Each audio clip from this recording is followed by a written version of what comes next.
Salam, selamat pagi puji Tuhan. Bersama saya Adi Octavianus di dalam channel Jesus Christ Ministry. Puji Tuhan, pada pagi hari ini dengan singkat saya akan menyampaikan kebenaran firman Tuhan yang perlu kita waspadai di akhir zaman ini, di mana iblis ingin merusak kesatuan di dalam kehidupan tubuh Kristus, terutama di dalam antar jemaat dengan jemaat, antar jemaat dengan gembala, hamba Tuhan, antar hamba Tuhan dengan hamba Tuhan.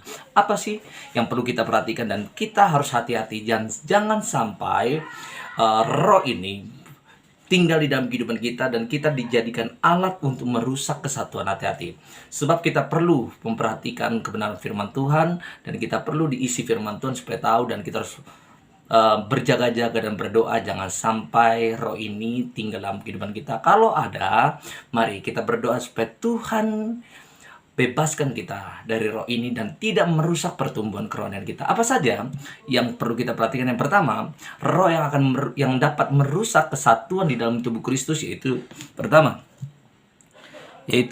perselisihan. Haleluya. Kita jauhkan dari roh perselisihan. Kita tidak perlu ada pertengkaran antara jemaat dengan jemaat, antara dengan gembala dengan gembala dengan jemaat, hamba Tuhan dengan hamba Tuhan. Masalah apapun bisa diselesaikan dengan baik, dengan sukacita, dengan damai. Kita saling mengampuni satu dengan yang lain. Bukankah itu ajaran Tuhan Yesus Kristus untuk saling mengampuni dan saling mengasihi?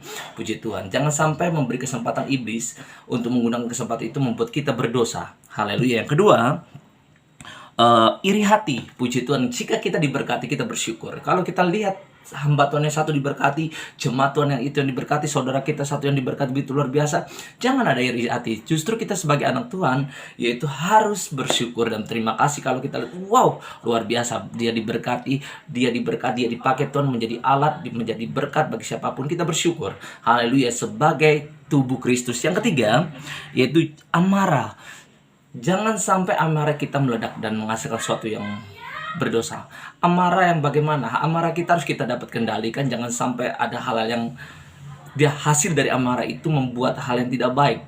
Haleluya. Harus kita kontrol. Jangan sampai terjadi sesuatu dari hasil amarah itu yang merugikan orang lain dan merugikan diri kita sendiri.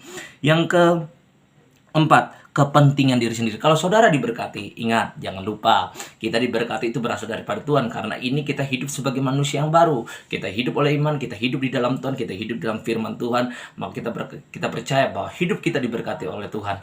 Tuhan yang kaya rela jadi miskin supaya kita menjadi kaya. Kita diberkati dalam segala kemurahan, dalam segala apapun, supaya kita dapat berbagi satu dengan yang lain bagi mereka yang hidup dalam kesusahan. Terutama kita selalu harus berbagi pada saudara seiman. Haleluya. Siapapun itu. Kedua, kalau ada orang yang di luar non-Kristen, apa kita perlu bantu? Perlu. Tunjukkan kasih Allah kepada mereka, karena mereka membutuhkan setiap uluran tangan kita, dan kita tunjukkan bahwa Kristus ada dalam kehidupan kita. Lihat apa? Lihat kasih. Puji Tuhan. Yang kelima, jangan memfitnah. Jaga bibir kita, jaga pikiran kita. Kalau ada masalah, jangan kita memfitnah orang tersebut kalau belum tahu masalahnya. Kalau toh ada masalah, jangan kita kucilkan, jangan kita sindirkan, jangan kita hina-hina. Lebih baik kita sampaikan, kita nasihati, kita doakan, kita kasihi. Tunjukkan bahwa Kristus dapat mengampuni orang tersebut. Jangan memfitnah, memutar balik cerita. Haleluya. Bukankah memfitnah itu lebih kejam daripada membunuh? Karena setiap orang yang memfitnah dapat membunuh perasaan orang, dan orang itu tidak lagi percaya, bahkan bisa menjauhi Tuhan. Karena apa? Kok orang Kristen kok seperti itu? Kok memfitnah? Kok saling memutar balik cerita? Gimana? Di mana Kristus itu dalam kehidupan mereka? Puji Tuhan. Tuhan hari ini ajarkan kita supaya jangan memfitnah. Yang kelima. Yang keenam, bisik membisik. Yang ketujuh, keangkuhan. Jangan sombong. Kalau saudara diberkati, jangan sombong, jangan angku. Lebih baik kita bersyukur. Puji Tuhan, semua yang ada saya miliki. Kalau kita diberkati, miliki rumah, apapun itu bentuk secara jasmani yang Tuhan berikan, haleluya, bersyukur pada Tuhan bahwa Tuhan memberkati kita senantiasa supaya kita tetap rendah hati. Jangan sampai berkat-berkat yang Tuhan berikan dalam kehidupan kita membuat kita tinggi hati, membuat kita sombong. Sebab apa?